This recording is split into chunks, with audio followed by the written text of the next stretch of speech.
Bonsoir.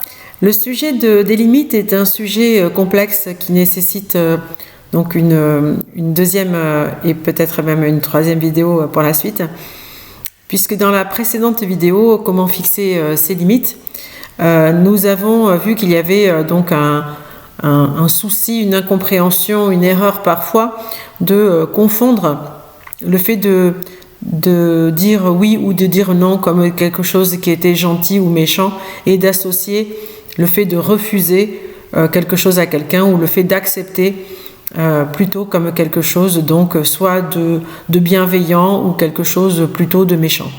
Ça, c'est le premier obstacle donc que nous avons déjà identifié sur comment fixer des limites.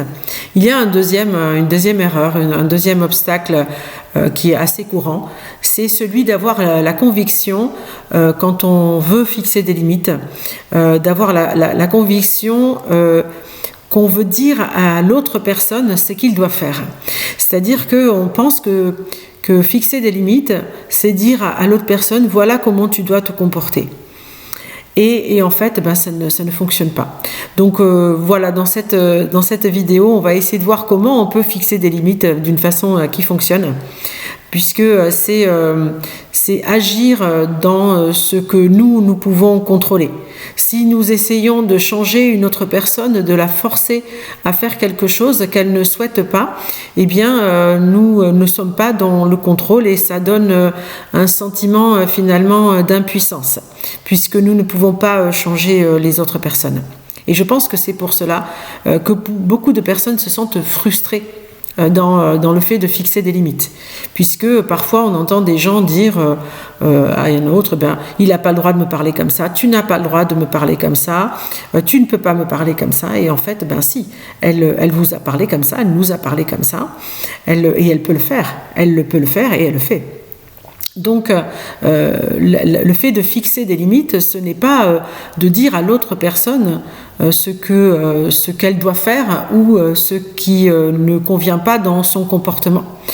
Et par contre, ce qu'il convient d'indiquer dans les limites, c'est les conséquences de ce franchissement de limite, c'est-à-dire la véritable limite consiste à dire ce que nous on va faire si l'autre a ce comportement.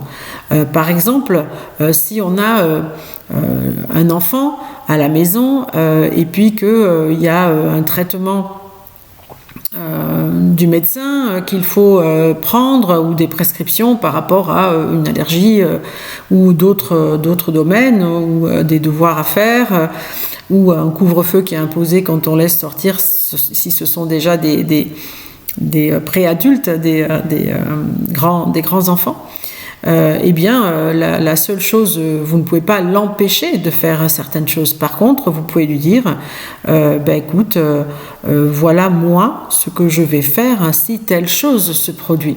Et en fait, vu qu'on ne peut pas forcer le comportement de l'autre, et que la menace, ça ne fonctionne pas, puisque si on dit à un enfant si tu fais ceci, je vais te punir, si tu fais cela, tu vas avoir telle mauvaise conséquence pour ta santé, etc.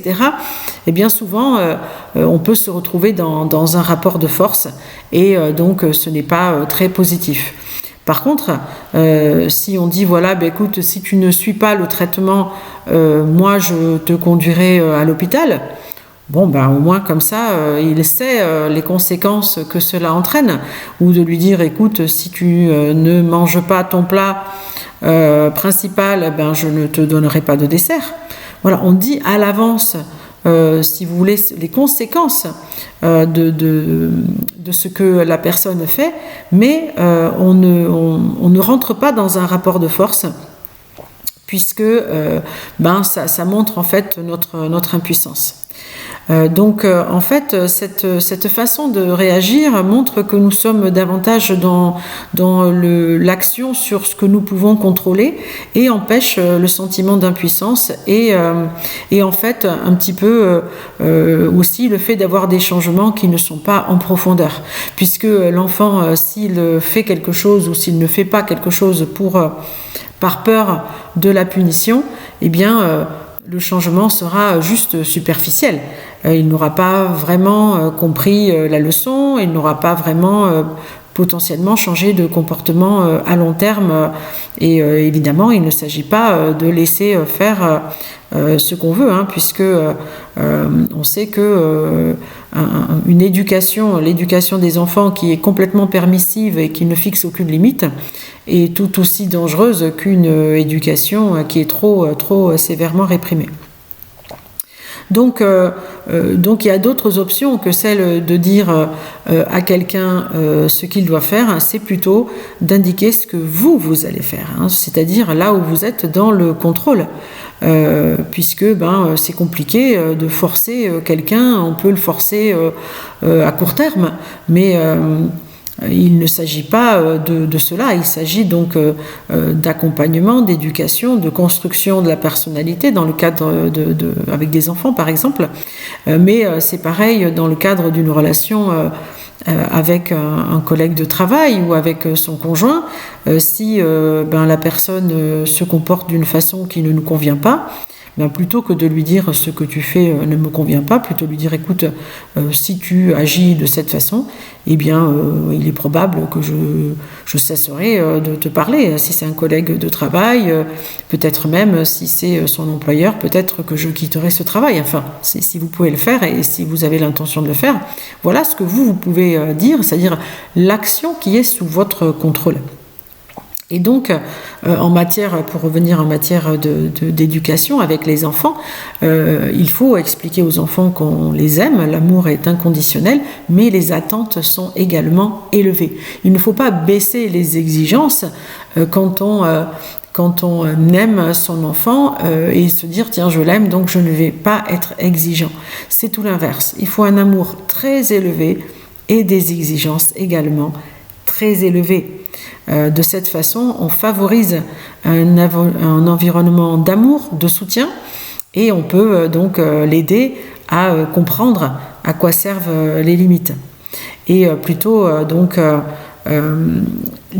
si on comprend bien, la première erreur, c'était celle de penser faire la confusion entre la gentillesse et la méchanceté par opposition, ou la bienveillance et la malveillance. C'est pas ça. Donc fixer des limites, c'est quelque chose de bienveillant.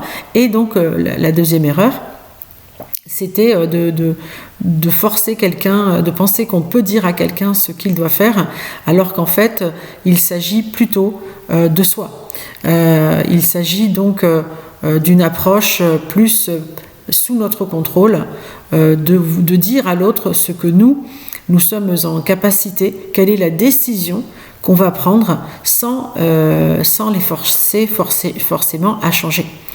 Lorsque des adultes interagissent entre eux et tentent de fixer les limites, souvent ils essayent de convaincre l'autre, de débattre, d'essayer de lui faire changer d'opinion.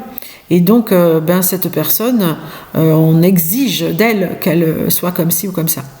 Et cette approche, elle ne respecte pas d'une certaine façon le libre arbitre. Il faut que la personne elle soit libre d'agir de la façon dont elle veut. Par contre, il faut qu'elle comprenne les conséquences. Il faut à la fois être conscient de ce que nous pouvons faire et être transparent sur les actions que nous allons éventuellement prendre si jamais la personne franchit les limites qu'on a clairement exposées. Voilà pour ce qui est de ce sujet. Je vais faire une prochaine vidéo où je vais expliquer comment fixer des limites, donc il va faire suite aussi à la précédente vidéo. Comment fixer concrètement des limites, comment on s'y prend. Et donc je vous invite à regarder la prochaine vidéo qui va suivre, donc n'hésitez pas à vous abonner pour ne pas la manquer. Et donc je vais revenir sur les différentes étapes pour fixer ces limites. Voilà, j'espère que cette vidéo vous a plu, que le contenu vous a été utile. Et puis je vous souhaite une très bonne journée, une très bonne soirée, ça dépend à quelle heure vous voyez cette vidéo. Donc à très bientôt, merci.